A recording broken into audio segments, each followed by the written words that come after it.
So XDefiant is of course a brand new IP in the shooter genre. It takes bits and pieces from existing Ubisoft IPs, but this is an entirely new game, and because of that there are so many new things for us to figure out, some of which are definitely easy to fly under the radar. So today I wanted to run you guys through 10 things you may not know about in XDefiant. Now the first one is actually a setting, and this is the setting that allows you to turn the flashbangs to a dark screen instead of a bright screen. This is something that obviously across every shooter that you guys have ever played, it's kind of a running meme that when you get flashbanged at night, it's like you go blind, you literally cannot see, and it's almost like you have literally been flashbanged in real life. Now for me personally, I don't care, so I've actually left this on the bright mode, but for some of you guys who maybe play at night or you just really hate the bright look of being flashbanged, this is going to be a very useful setting that is a pretty rare setting. I actually don't think I've seen this done in any other shooter that I've played, at least not that I know of anyway. So I thought that was definitely worth mentioning, as I think a lot of people are going to miss that one. Now something else you guys may not have known is that you can actually very easily waste your double XP tokens, because these do not count down if you're in a match, they count down even if you are sitting on the menus. If you guys have played Call of Duty, I'm sure you will know that it is the same in that game, whereas in some other games like Battlefield for example, the double XP tokens only count down when you're in a match. So if you equip one and then just sitting in the menu for an hour, it won't count down at all. Unfortunately, it is not like that in this game, and so if you equip a double XP token, whether it's a Battle Pass one or a Weapon XP one, you definitely want to play as many games as you can until it's gone. You don't want to go off in the middle of,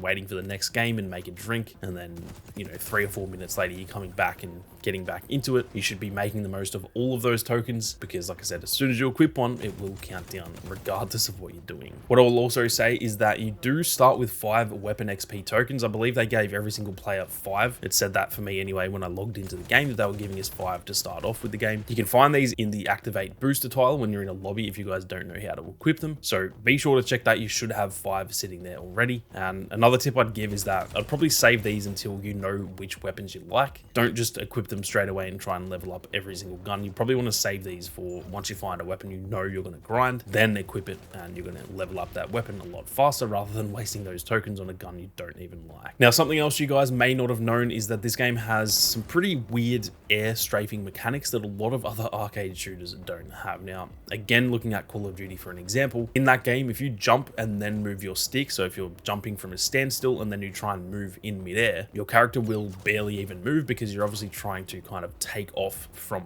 midair. In this game though, if you jump and then move your stick, you will actually move a fair bit, meaning you can pretty much strafe side to side in midair, which can really throw enemies off during gunfights. So this could be a very useful tactic for you guys to get the hang of, is essentially bunny hopping and strafing, which I know a lot of people get very frustrated by that, and I do understand that, but at the end of the day, it's a shooter. We're all trying to do the best that we can, so that is definitely a very useful strategy. Now the next tip is something that is going to save people a lot of frustration. Luckily right now most people will have DedSec locked at the moment, so it's probably not that much of an issue right at launch, but eventually you can expect to see plenty of spider bots, which can be really annoying. The good thing that you guys may not have known though is that you can melee these right as they're jumping at you, and it will destroy it immediately. It is a one-hit kill on any spider bot. You do just have to get the timing right, which is probably a little bit easier said than done, but like I said, if you do get the timing right, it will destroy it immediately rather than stunning you, and this is much easier than trying to shoot it, because when they're running around your ankles they are very quick. So definitely get into the habit of meleeing these as soon as you see them jump. It is probably going to save you more times than not. Now if any of those tips have helped you guys so far and you are new to the channel, be sure to hit that subscribe button and turn on those notifications. There is so much more XDefiant content on the way. I'm full sending on this game. I'm having so much fun playing it as well as making content, and so if you're enjoying the game as well, make sure you don't miss out on any upcoming content. Now the next thing that you guys may not have known, which will probably seem obvious now that I pointed out, is that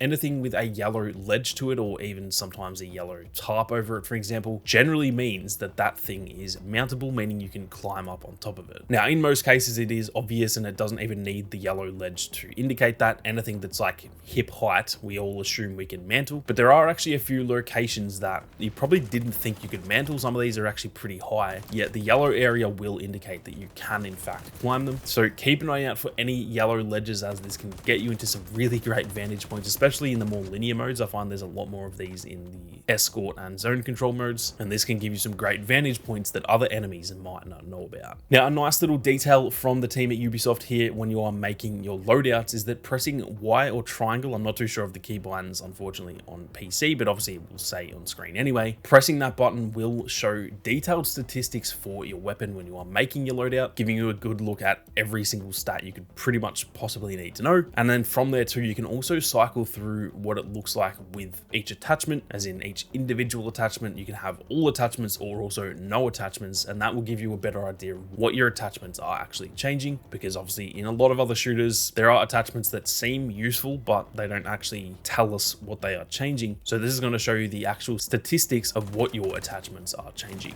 Now, the next one is probably going to be super obvious for a lot of people, but I know not every game does this, so I thought I should mention it anyway. Sprinting with your pistol makes you a hell of a lot faster. Now, it's not just a little bit faster. It honestly feels like it is like 1.5 times the speed compared to running with pretty much any other weapon. It is like genuinely quicker. It's not just like you're going to get somewhere 1 second earlier than someone. So this is something that is really good to get into the habit of doing. One thing I will say about that though is you should probably know when to pull out your primary weapon again. If you're getting close to where you think the action is, pull out your primary weapon. You don't want to be running into a building, for example, with a pistol. You're probably going to lose that gunfight. But from the spawn point to wherever you need to be, it is definitely a lot faster to do that if you are sprinting with your pistol. Now, one of my biggest issues with the grind in a lot of other shooters is that if you unlock an item mid-game in terms of an attachment, for example, oftentimes you'll have to wait until the end of the game to actually unlock it, and then you can equip it in your loadout, and then obviously in the next game you can finally use that attachment. Now, in this game, if you unlock an attachment, you can edit your loadout mid-game, and any new attachments will be unlocked right away, meaning if you unlock a new magazine, for example, your next life you can spawn in with that new attachment, and that is something that I think a lot of people won't actually notice, because again, a lot of other shooters don't do it that way. So I thought that was definitely worth mentioning. Now, the last two tips are actually to do with the payload in Escort, or I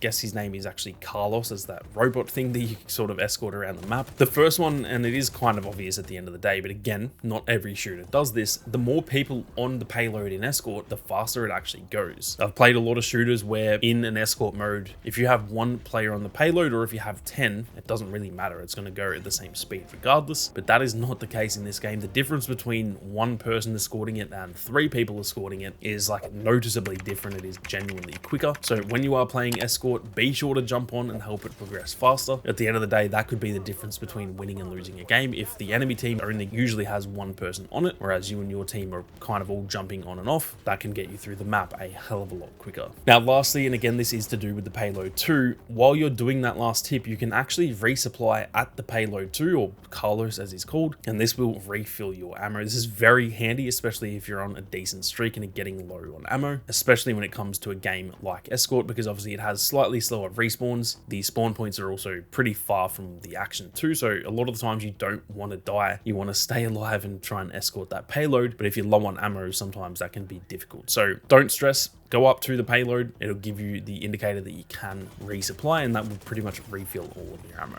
So anyway, those are 10 things you might not have known about in XDefiant. If you learned anything in this video, I would love it if you guys could leave a like down below to support the channel. And if you are new here as well, like I said, be sure to subscribe with those notifications on. There is plenty more content like this on the way, so make sure you don't miss out. But with that being said, thank you all very much for watching. You guys have a great day, and I'll see you all out there in the arena.